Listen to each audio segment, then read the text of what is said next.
ኢትዮጵያ ውስጥ ያለውን ያው መከራችንን ያስከትላል እንጂ ነው አይቀየምም። ጀስት ነገርን የተወሰነ ነገር በለን እስኪ ማን ነው ሲያቃጥል ያለው ብለን በጣም ጥሩ። አሁን ባለፈውም አልፎ አልፎ ትንሽ ተጠቅስ አድርጌ ነበረ። የብልጽግና ማሊያ የለበሰ በይቅርታ የገባ ሸኔው ቡድን ከዛ ዓላማው ሳያገል ቀጥታ ወደ ኦፕሬሽን እየገባ እያስመታን ያለው እስካሁን ድረስ ብልጽግናን መደገፋችን ነው። ኦሮሚያ ውስጥ ያለ አማራ በተስፋ ሳይቆርጥ ከዛሬ ነገ ይነጋል እያለ እየጠበቀ መንግስት መሬት ላይ ያለውን ሰላም ያመጣል ብሎ የሚጠይቅ ነው። በዚህ አጋጣሚ ደንጎሮ ወረዳ ጉለንት የምትባል ቦታ ዋጮ አካባቢ አሁን 1 ሰዓት ተኩል አካባቢ ራሱ ከብቶች ግማሹ ተመተው ያልተመቱትን ይዘው ወደ ጫካ እየሮጡ ነው የሚገኙት። ይህ ማለት ድምፁ መከላከያ ይላል። መከላከያ እስካሁን ድረስ ሲመጣ እናውቀዋለን አሰራሩን። በዚህ አጋጣሚ ክብር ለመከላከያችን እላለሁኝ። ቢሮ ላይ ያለው ካቢኔ መከላከያውን ሊያሰራው አልቻለም። ኤርቤ ሎላ ገዳ ኮማንዶ የሚባለው ነው አሁን እንግዲህ እዛ ጋር ችግር እየፈጠረ ያለው። በዚህ አጋጣሚ ገዳ ኮማንዶ ደግሞ የሚባለው ምንድን ነው? ገዳ ኮማንዶ የሚባል አዲስ ኃይል አሁን የተቋቋመ ነው። አዎ እሱ ከሚኒሻው ጋር በመሆን እዛ አካባቢ አማራ በርከት ያለበትን ፋኖ በሚል የሆነ ትንኮሳ ይጀመራል።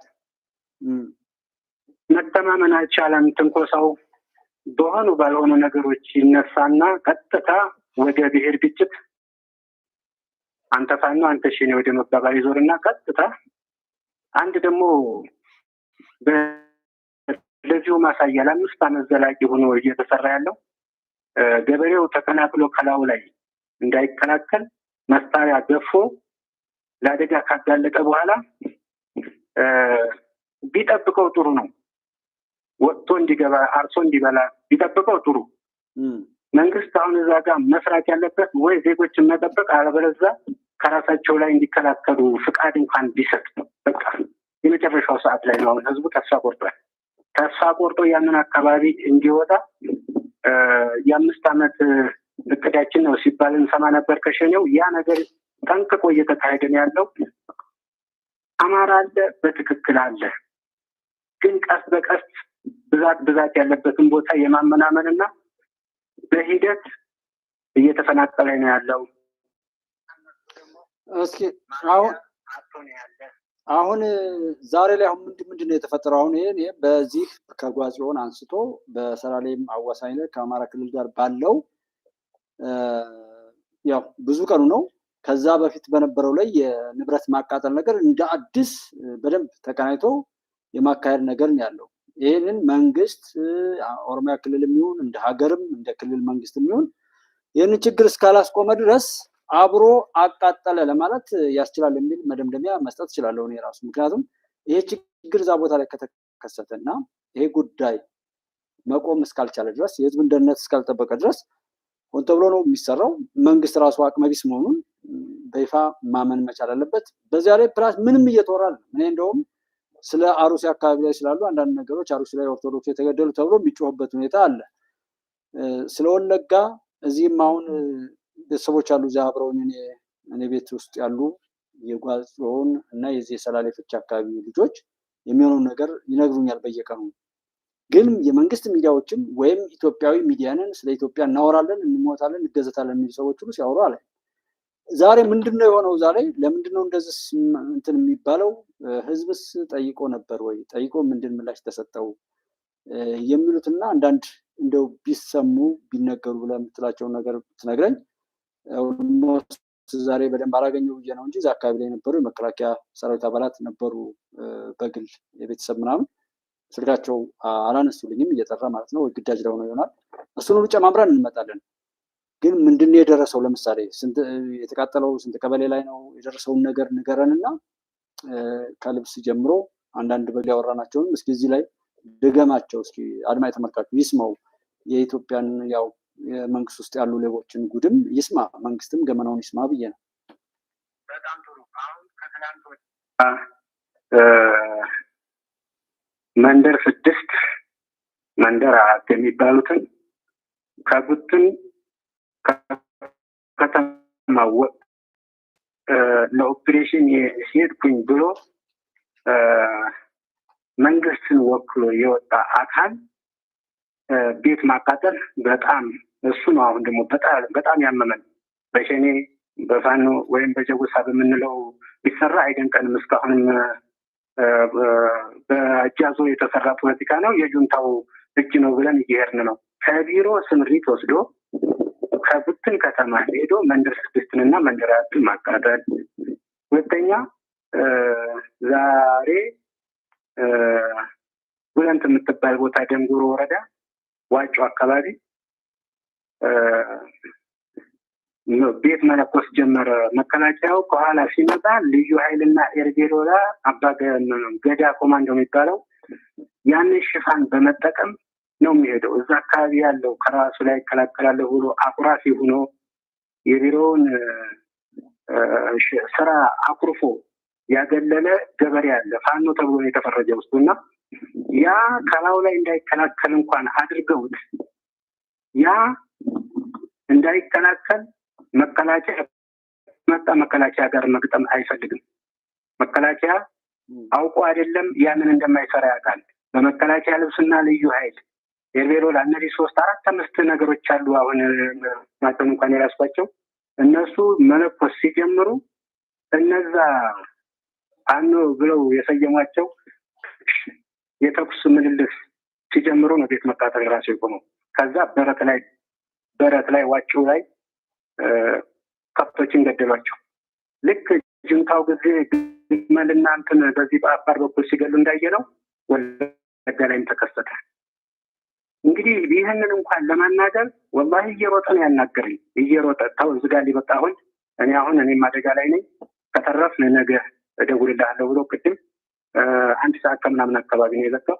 ባጭር አሁን እነሱ እንዳሉ መጣው ዝም ብሎ ቤት ቀጥታ ነው የሚያቃጥሉት። ካቢኔት አካባቢ የለም ብዬ ለማረጋገጥ ያለው ግን ይህንን ለመናገር ጠላቶቻችን ይሄ አገር አፍራሹም ጁንታውም የተነሳው ኃይል ለነሱ ሞራን እንዳንሆን በሆዳችን ይዘነው ነበረ። ለመንግስት እንትን እንዳንሸረሽ ኃይል በቃ እየሰሩ ነው እዛ ጋር ጁንታዎቹ የኛ አካል እየተሰራ ነው ስራ ኦፕሬሽን ገና እየተካሄደ ነው ብለው እንዳይሉ ደስ እንዳይላቸው ሸፍነን ነበር። ግን ሊረዳን አልቻለም። ከጎናችን ሊሆን አልቻለም። ወይ እንከላከል ወይ ያድነን ነው በቃ አጭሩ ቃል። እንደመጣ ቆይ ቤት የሚያቃጥሉት እንደመጡ ነው። አሁን እንስሳትንም በጥይት የሚደበድቡና የሚገሉት እንደመጡ ቀጥታ መጣው ዝም ብሎ ይሄን ነው የሚያደርጉት። ልዩ ኃይልና ኤርዶሎ ከመጣ ቀጥታ እንደመጣ ቤት ማቃጠል ነው። ኦኬ ልብሳቸውስ ምን አይነት ነው? የአድማ ብተና ልዩ ኃይል የነበረውን አይነት ነው የሚጠቀሙት? የሆነ ነጭና አፈርማ የመሰለ ዳለቻ ነገር አለ። የልዩ ኃይሉ እንዳለ ነው። የሚኒሻ ልብስ እንዳለ ነው። ዳለቻ ደግሞ አለ። የድሮ የፖሊስ ፋቲክ ልብስ ዳለቻ ነገርም አለ። ዳለቻ የሚለብሱት በሰል ያሉ ሰዎች ናቸው። ስለዚህ እንደመጡ ዝም ብለው ማቃጠል ምን ማለት ነው እንጂ ሌላ ምንም ነገር አይሉም። ከብት መግደል፣ ማቃጠል። ከዛም አሁንም ይሄ እንዳልከው ቅድም ያልከውን አሁን በቃ ወጣችሁ ሂዱልን የሚል ነገር ይናገራሉ ወይስ ዝም ብሎ ማቃጠልና ማባረር ነው? በጣም ጥሩ። አሁን መከላከያው መጣ እያቃጠሉ ምንድነው ይሄ ስራ ነው በሚቆጣ ጊዜ ማለት ነው። በስራችን መሀል አትግባ ብለው ከመከላከያው አቅም በላይ የሚሆኑ ናቸው። ሁለተኛ ሙሉ ቀን የሚባል ደህንነት የመከላከያ አካል ነበረ።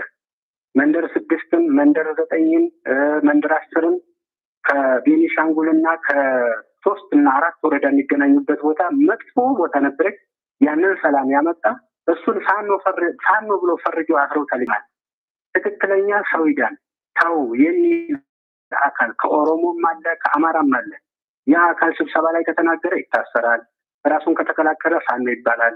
ኦሮሞ ከሆነ ሸኔ ይባላል።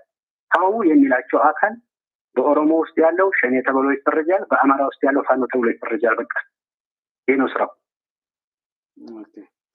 አይ በቃ እስኪ እንግዲያው ለነገም ቢሆን የበለጠ ነገር እንትላለን። አሁን ኔትወርክም ጤነኛ አይመስለኝም እያቆራረጠ ስላለ ኢንሻአላህ እስኪ ሲመች ደግሞ ደውልላቸው ወንድሜ።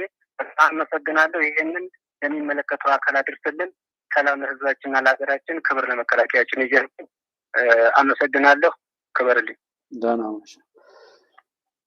የተከበራችሁት ወንድሞቼ ኢትዮጵያዊ ሆነን ለማስመሰል በተለይ እውነትን የማንኖረውን ነገር ባንናገር እንደ ኢትዮጵያ እያወራን ኢትዮጵያን የሚከፋፍል አማራ ኦሮሞ ብሎ ጥላት በሰራው ጉድጓድ ውስጥ ተወሽቀን የጥላትን ቆሻሻ ነገር በቤታችን በኪሳችን ይዘን ባንኖር እንደ ሰው ሆነን የኛ ማንኛውም ተሳትፎ ሰዎችን ከበሽታቸው የሚያድን ቢሆን እና በዚህ በተልከሰከሰ ነገር ላይ ያሉ እንደ ክልልም ይህንን ክልል እንደዚህ የሚያደርጉ እስኪን ጠይቅ እንደጉባለች ለምንድን ነው በተደጋጋሚ መንግስት ምንድን ነው ችግሮች በተደጋጋሚ የሚከሰቱበት ቦታ ላይ ያሉ በሽታዎችን በዘላቂነት ለመፍታት ያልቻሉ? በአርሲ ጉዳይ ላይ ያለውን ይህ ከሃይማኖት ጋር ተያይዞ ነው አርሲ ላይ የሚከሰተው።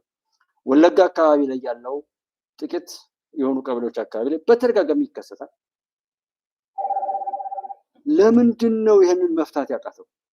ይህንን ለመፍታት የተቸገረው ምንድን ነው? መንግስት የመረጃ እስኪያገኝ ድረስ ችግሩ መከሰቱን እስኪያይ ድረስ ነው። ችግር ከተከሰተ በኋላ ህግ ያወጣል። ያለው ህግ እንኳን ሊዳኝለት ባይችል ህግ ያወጣል፣ ያጸድቃል። አፈጻጸሞችን ማንኛውም ነገር ሁሉ እንትን ብሎ ያንን ነገር ለማቆም በከፍተኛ ሁኔታ ሲሰራ ሲያሰራ ይታያል። ለምንድን ነው ወለጋ ላይ ያለው ችግር እንዲቀጥል የተደረገው? ማንም ይሁን አይሁን ሸኔ ይባል ፋኖ ያንን ነገር ካደረጉት በላይ መደረጉን አለማስቆመው ያላስቆመው የመንግስት አመራር ያላስቆመው ማህበረሰብ ካደረጉት ሰዎች በላይ የሚዋረድ የሚሸማቀቅ የሚያፍር መሆኑን ስለምንድን ነው ሰው የማያውቀው? ለምንድን ነው ሚዲያዎችስ የማያወሩት? ያሁን ኦልሞስት አንድ ወር አካባቢ እየሆነው ነው። ባለፈው ደብረ ብርሃን ሁሉ ከሄድኩ ጀምሬ በጣም ብዙ ሺህ የሚቆጠሩ ሰዎች መጥቷል እና እኔ ኢትዮጵያ እዚህ ጋር የሚሰራው የእውነት መስሎኝ እንዳልኳችሁ አሁንም በዛ ነው እንትን ብለው ጀስት አይ ሰው የራሱን እዚህ ጋር አላማው እንግዲህ ሌላን የማላውቀው ነገር ካለና በማስመሰል ላይ ከሆነ ሰዎች ሁሉ ቆሻሻ ነገራቸውን እንዲያገኙ ብዬ ወጥቼ እሄዳለሁ እንጂ ከነሱ የረከሰ ማንኛውም ነገር ጋር አብሬ መርከስ አልፈልግም። ስለ የህወሓት ተፈናቃዮች ከሚሊዮን ጊዜ ሲለፈልፍ የሚውል የህወሓት ምንድን ነው የሚባለው ደቀ መዝሙር የህወሓት ደቀ መዝሙር ደቀ መዝሙር ምንድነው የፖለቲከኛ ደቀ መዝሙር ታጋይ ኮፒ ፔስት ህወሓት ሆኖ ያለው የህወሓት ምናምን ሰዎች ተፈናቃዮች አልተመለሱም እያለ ሲቀደድ ሲነፋ ሲያወራ የሚውለው ወሬኛ ሁሉ ለምንድን ነው እንደ ሰው ከቆረቆረን እንደ ፍትህ ከቆረቆረን ሁሉም ቦታ ላይ ስንጮህ ማንታየው ስንናገር ማንታየው?